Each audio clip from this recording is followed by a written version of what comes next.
और हरियाणा शपथ ग्रहण में पीएम के साथ साथ कई राज्यों के सीएम और बीजेपी के वरिष्ठ नेता मौजूद रहेंगे और सीएम का चेहरे पर कोई किंतु परंतु नहीं होगा। अब नायब ही सीएम बनेंगे, ये कहना है बीजेपी सांसद चौधरी धर्मवीर सिंह का। सुनिए। आगामी 17 तारीख को हरियाणा के पंचकुला में शपथ ग्रहण समारोह होने वाला है और उसमें तमाम वरिष्ठ नेता पहुंचेंगे। हमारे साथ बातचीत करने के लिए मौजूद हैं चौधरी धर्मवीर सिंह जी, जो कि भिवानी महेंद्रगढ़ से भारतीय जनता पार्टी के लोकसभा सांसद हैं, वरिष्ठ नेता हैं। धर्मवीर जी, बहुत बहुत धन्यवाद, आपने हमें समय दिया। सवाल से शुरुआत करता हूं कि अभी चर्चा में है कि ऑब्जर्वर बना दिया गया है गृह मंत्री अमित शाह जी को और मोहन यादव जी को। तो ये दो बड़े नाम ऑब्जर्वर बनाने के लिए जो पीछे का लोग अपना तलाश रहे हैं, कयास लगा रहे हैं, तो ये लगा रहे हैं कि कुछ गड़बड़ है क्या, क्यों अमित शाह जी को लगा दिया गया? आज 14 तारीख है, 17 तारीख को ये पंचकुला के उसी ग्राउंड में जहाँ से आज से ठीक 10 साल पहले मनोहर लाल जी ने शपथ ली थी, माननीय नरेंद्र मोदी जी की हाजिरी में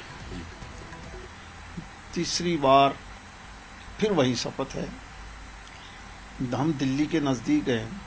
हमारे जब भी चुनाव लोकसभा के, विधानसभा के होते हैं, सबसे ज़्यादा समय हमें माननीय अमित शाह जी देते हैं लोकसभा और विधानसभा के चुनावों में।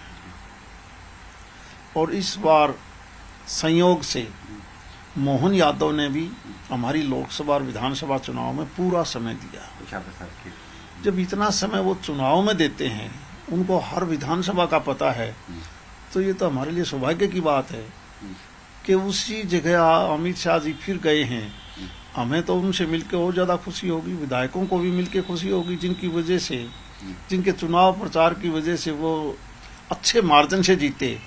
कम से कम बैठ के एक मन को संतुष्टि तो मिलेगी। इसलिए अमित शाह को दूसरी नजर से देखना, ये पता नहीं क्यों मीडिया इस प्रकार की बात उठा रही है। हमारे लिए तो चुनाव लोकसभा हो, विधानसभा हो, 3 लोकसभा 3 विधानसभा में अमित शाह ने सबसे ज्यादा समय हरियाणा में दिया है। मैं शायद ये वजह हो कि वो इतने बड़े कद के नेता हैं, इतने वरिष्ठ सीनियर नेता हैं, देश के गृह मंत्री हैं, पूर्व में राष्ट्रीय अध्यक्ष रह चुके हैं। पार्टी के वरिष्ठ नेताओं में वो आते हैं, मोदी जी के बाद उन्हीं का नाम आता है।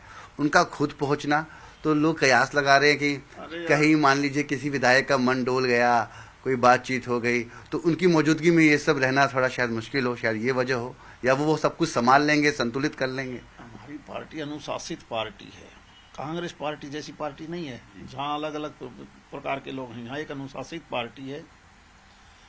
और क्योंकि माननीय अमित शाह जी आ रहे हैं, तो हर आदमी कोशिश करेगा कि जी यहाँ दिल्ली में शायद वो एमएलए मिलने के लिए आए, समय मिले ना मिले, और ये देखो अच्छी शुरुआत की है कि वो खुद जाएंगे, तो कम से कम सारी गपशप वहीं हो जाएंगी, सारी विधायकों से बातचीत हो जाएगी। हाँ, बिल्कुल। इसका दूसरा मतलब तो 1% भी नहीं है। पता नहीं ये लोग क्यों उठाते हैं।